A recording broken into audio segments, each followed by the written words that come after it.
আসসালামু আলাইকুম। সবাইকে গ্লোবাল মিলিটারি আপডেটে স্বাগতম জানাচ্ছি। আমি চৌধুরী আহমেদ আল ইরফান।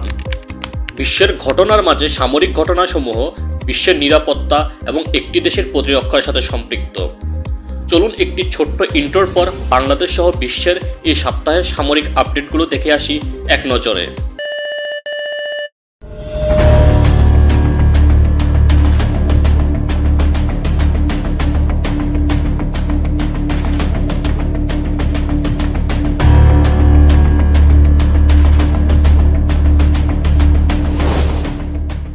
দেশের বিভিন্ন স্থানে সেনাবাহিনীর যৌথ অভিযান।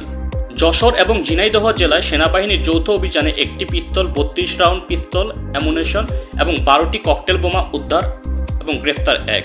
পৃথক আরেকটি অভিযানে গতকাল রাত আনুমানিক 4টায় সুনির্দিষ্ট গোয়েন্দা তথ্যের ভিত্তিতে মুন্সিগঞ্জ জেলার লোহজং উপজেলার সেনাবাহিনীর যৌথ অভিযানে একটি পিস্তল, 4 রাউন্ড পিস্তল, অ্যামুনেশন এবং মাদকদ্রব্য এবং দেশীয় ধারালো অস্ত্র উদ্ধার, গ্রেফতার 2। এবং কেরানীগঞ্জের ঘাটারচর এলাকায় সেনাবাহিনীর যৌথ অভিযানে আগ্নেয়াস্ত্র, অ্যামুনেশন উদ্ধার, গ্রেফতার 3। জনসাধারণের নিরাপত্তা নিশ্চিত করতে সেনাবাহিনীর নেতৃত্বে যৌথ অভিযান অব্যাহত রয়েছে বলে সেনাবাহিনীর বিবৃতিতে জানানো হয়েছে। বাংলাদেশ বিমান বাহিনী ও সিইটিসি ইন্টারন্যাশনালের প্রযুক্তি হস্তান্তর সংক্রান্ত চুক্তি স্বাক্ষর।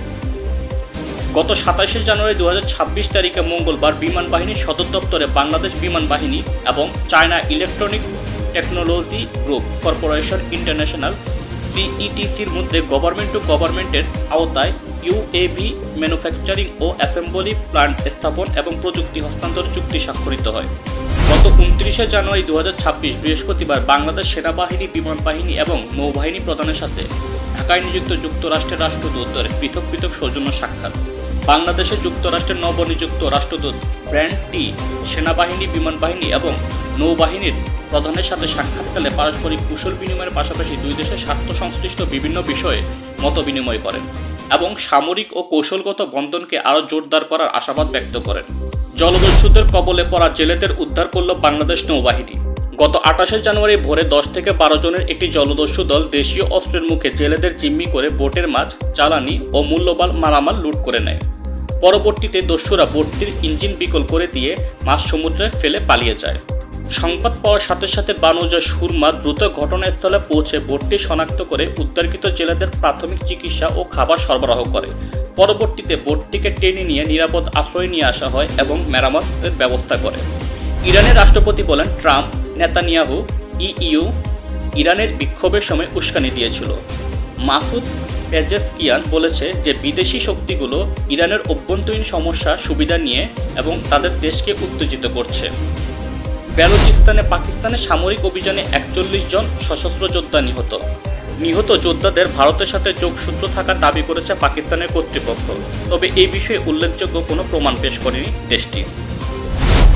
ধন্যবাদ সম্পূর্ণ ভিডিওটি দেখার জন্য।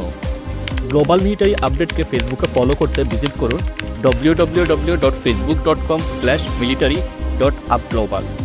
আমাকে সরাসরি ফেসবুকে ফলো করতে ভিজিট করুন www.facebook.com/irfanofficial.bt। যে কোনো প্রয়োজনে সরাসরি আমাকে কল করুন +880162691924 এই নাম্বারে। আল্লাহ হাফেজ।